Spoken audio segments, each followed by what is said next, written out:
Bonus round లోకి వెళ్ళిపోదాము.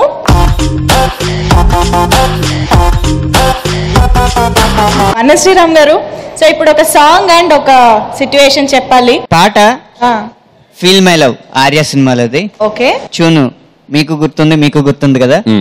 Feel my love బదులు ఓ మై గాడ్ పెట్టుకుని మీ ఇష్టం వచ్చింది రాసుకోండి. Oh my god, oh my god, oh my god. తర్వాత లిరిక్స్ మీరు ప్రిపేర్ చేసుకోవాలి. Go and join your team. Come on.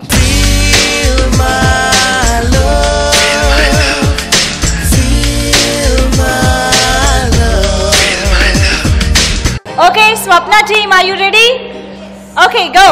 నా ప్రేమను మోడిగాను, నా ఇల్లుని పెద్దదిగాను, నా బతుకుని భాగ్యంగాను మార్చే ఓ మై గాడ్.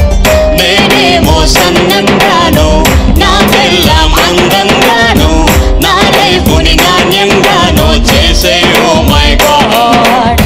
నా ఆస్తిని ఎక్కువగాను, నా బిజినెస్ వేగంగాను, నా కారుని ఆడిగాను, కాదనుకుంటాను వేయిస్తే oh my god, oh my god, oh my god, oh my god, oh my god, oh my god, oh my god, oh my God.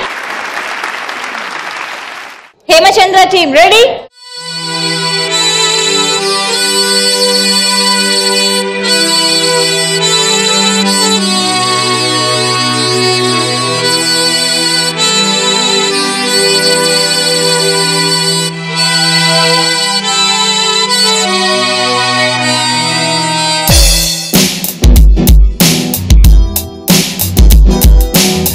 టాలెంట్కి స్టేజీనిచ్చావు, ఆ స్టేజ్కి యాంకర్నిచ్చావు, మా మెంటర్ చందునిచ్చావు, వహ్వా oh my god.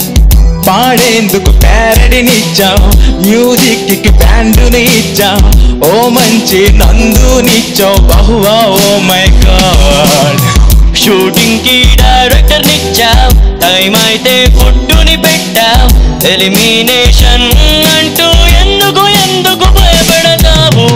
Oh my god,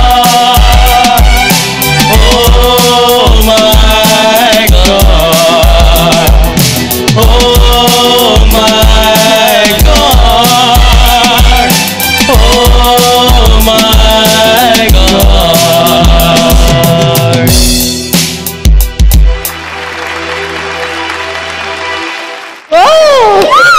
జై ముకాబులా. So Sriram గారు 2 పర్ఫార్మెన్సెస్ చూసేసాం. మార్కులు, బోనస్ పాయింట్. స్వప్న గారి టీంలో కాస్త శృతులు ప్రాబ్లం ఉన్నాయి. వీళ్ళు పాడడం వరకు బాగా పాడారు. అయితే సాధారణమైన ఊహకందని ఒక కళాకృతిని వీళ్ళు ఇక్కడ ఆవిష్కరింపజేశారు. మాస్ బీట్కి, మసాలా బీట్కి ఫీల్ మై లవ్ పాట ట్యూన్ని సెట్ చేయొచ్చు అని వాళ్ళు కొత్తగా నిరూపించారు. కాబట్టి ఇవాళ 2 బోనస్ పాయింట్లు వాళ్ళే తీసుకుంటున్నారు. మరి మేము మొన్న చేసినప్పుడు మాకు 2 పాయింట్లు రాలే కదా సార్? మొన్న కొంచెం ఊహించగలిగేది. అన్యాయానికి అన్యాయం సార్ ఇది. నిజంగా అన్యాయమో సమన్యాయమో ఇక్కడ నేను చెప్పిందే న్యాయం. Okay, congratulations Swapna team. Thank you Manjusha.